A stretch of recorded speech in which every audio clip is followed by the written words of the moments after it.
welcome to the attic. Tracy here. If this is your first time here, I'd like to welcome you, and if you're returning, I'd like to welcome you back. This is the final video for my design team project for June for Crafty Dragon Creations. We have been using the kit Cottagecore Foxes. I will have all the information in the description box. You can still pick this kit up at her Etsy site, and there is still a coupon that you can use to get 30% off. I've been doing a start to finish on an altered book, and unfortunately for the month of June, I have had some technical issues where I lost some footage for a lot of the final part of this project. So I'm going to just do a final flip through of the book and try to explain what I did. If anyone has any questions, please don't hesitate to leave me a comment, and I will try to explain it in more detail if necessary. I do apologize again. I hate that I lost that footage, but I have already decorated the book, and so I couldn't go back and redo that. We'll start out by telling you what I did with the cover of the book. I did pick up some fabric from Dollar Tree that I used to cover the spine of the book, and just used some Fabri-Tac to glue that down. I also used some of the Tim Holtz Distress Crayon on the edges in the antique bronze to do the edges and a little highlights on the cover, and I kept that fairly simple. I did decide once I started doing the embellishments for this book that I was going to change it up just a little bit and make this more of a writing journal. So I wanted to keep everything kind of as flat as possible versus putting a lot of 3D elements in there. I didn't want the book to become too chunky. So I've changed up a few things as far as what I was using for my kit, and didn't utilize the entire kit that I put together with the 3D embellishments. And just kept everything pretty flat. The other issue that I ran into with the book is, in the last video, I told you we were going to cover some of the blank pages with some clear gesso and then do some watercoloring. This is a lesson learned for everyone, so follow my lead. Don't do this. I picked up a new product that was supposed to be a replacement for clear gesso, and did not test it out before I actually put it on the pages of the book. And unfortunately, while it did seal the pages, it sealed the pages a little too well, and it would not accept the watercolor ink. So what I did is I just took some regular copy paper and did the watercoloring technique on the copy paper, and then just glued the copy paper down into the book to cover up those pages that I was going to do the clear gesso on.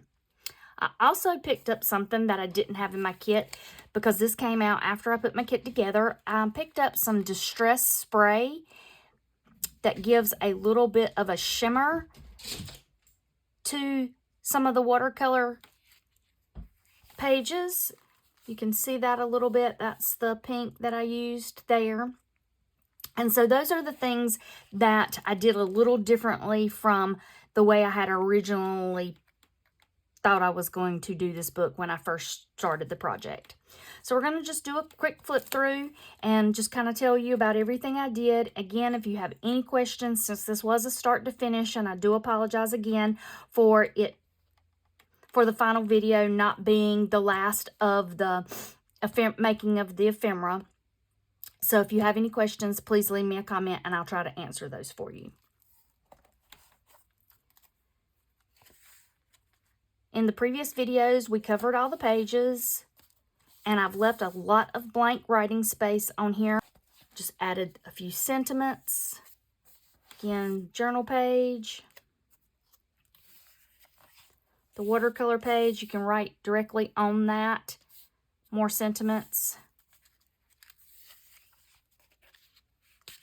Added a tuck spot. Tag that I did a little bit of machine embroidery on. Pockets. An envelope. For the envelope, I made a little tuck spot with one of the pieces of ephemera. so that that would just keep the envelope closed. And I just did that by gluing that down to the envelope where the flap of the envelope would tuck underneath that. Then I put a journaling card inside that. More writing space on the back.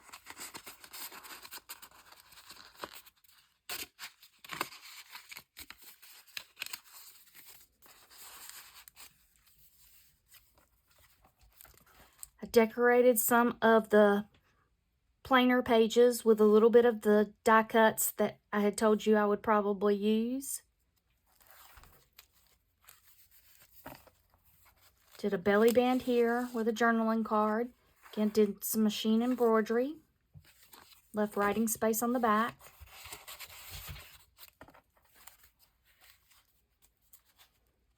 For the pictures and pockets that I did the full picture on those pockets, I tried to pick a piece of ephemera that would match that so it wouldn't distract too much from the picture, and that way it could just kind of be tucked in and still blend with the picture pretty well.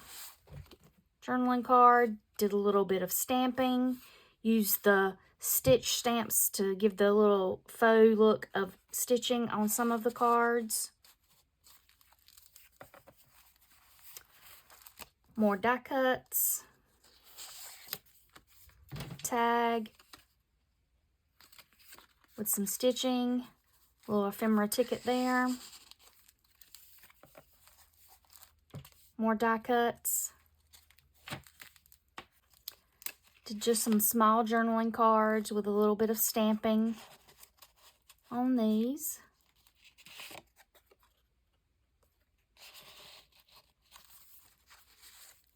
Some tags. More machine embroidery.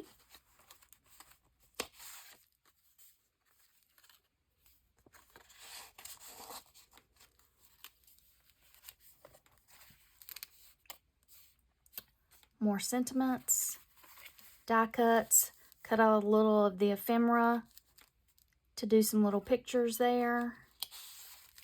Another tag, some ribbon attached with the tiny attacher.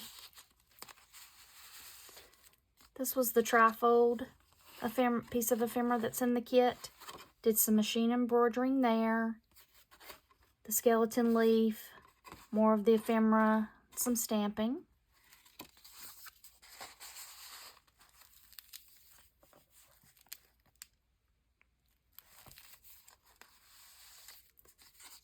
Have a journaling card in there with some die cuts.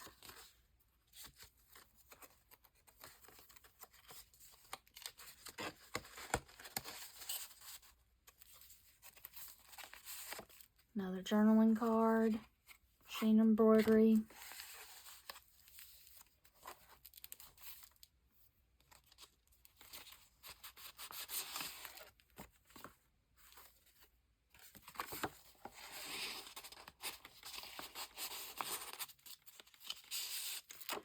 For the tag, just did a hole, used the hole reinforcers and a little bit of sari silk for the tag pull.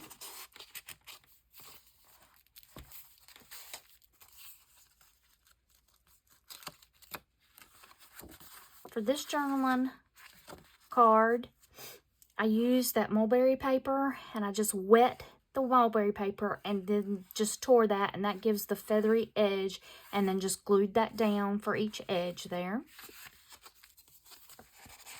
Again, tried to pick an image that went along with the full image for the pocket. More journaling space.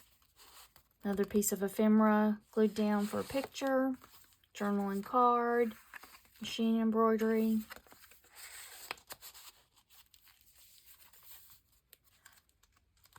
The kit itself was packed with writing space. That's why I ended up deciding that this would be a perfect writing journal, reflections journal, or garden journal versus just a regular junk journal, and wanted to leave it to where I did not add really 3D embellishments so it would stay pretty flat. Journaling card, the machine embroidery. Did a little stenciling here. This was the rusty hinge color that I had picked for my kit. Another matching journaling card. The faux stitch stamp. This was the iced spruce.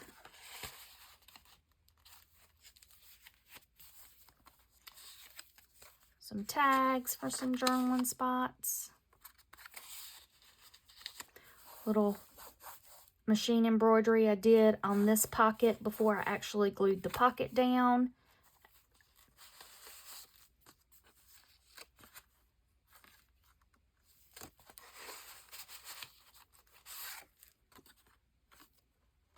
Just inked the edges of most of the journaling cards with either the tea dye or the rusty hinge.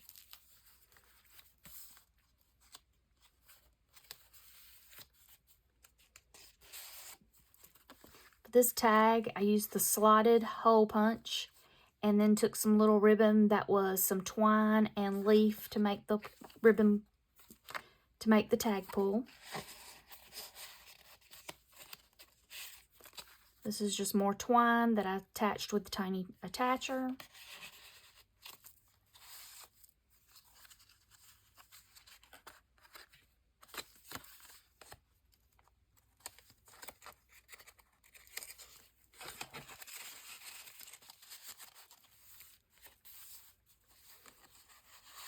For these split pockets, I used some smaller tags.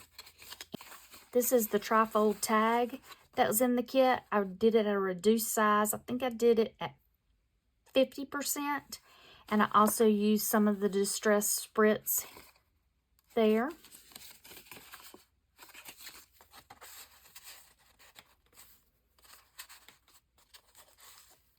And we have an envelope here. I did use the wax seal that I had showed you previously with the little fox and the little tree.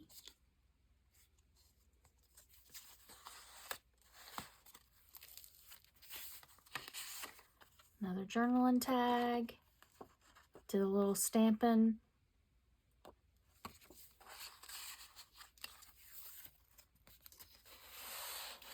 I used one of the bigger tickets to make a belly band here and use some of the ephemera like a bookmark.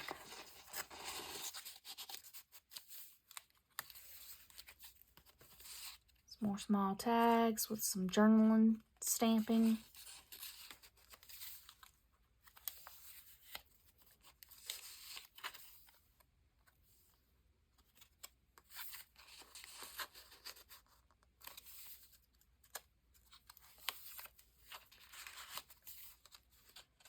More journaling cards. Used that same ribbon that I had used for a tag pull. Glued that down for an edge. Some more die cuts. Here, to make a journaling spot, I used the mulberry paper as a backing and took one of the journaling cards and just actually glued that down onto the patterned paper to make a little journaling spot there. Some little journaling tags.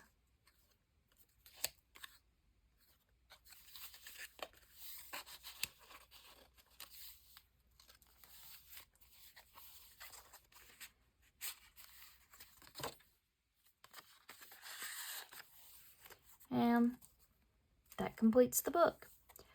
I will at some point go back and do a either Mixed Media Monday or Technique Tuesday and kind of show y'all how I ended up doing the watercolor technique on the cardstock and then just gluing it in, since I wasn't able to show that due to the video being corrupted.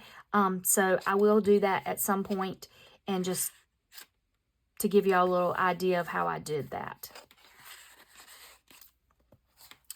I hope y'all have enjoyed the start to finish altered book project. Again, I do apologize that I wasn't able to show the last part of the video where we actually did the ephemera, but I do hope this flip through showed you pretty much what we did with the ephemera from the kit and how you can use that. Again, if you have any questions, please leave those down in the comments, and I will try to answer those as best I can and possibly do any follow-up videos that are necessary. We'll be starting a new project soon for the July design team for Crafty Dragon Creations. So if you'd like to see that, please hit the subscribe button and the notification bell, and you'll be notified whenever I put up any new videos. And until next time, y'all take care.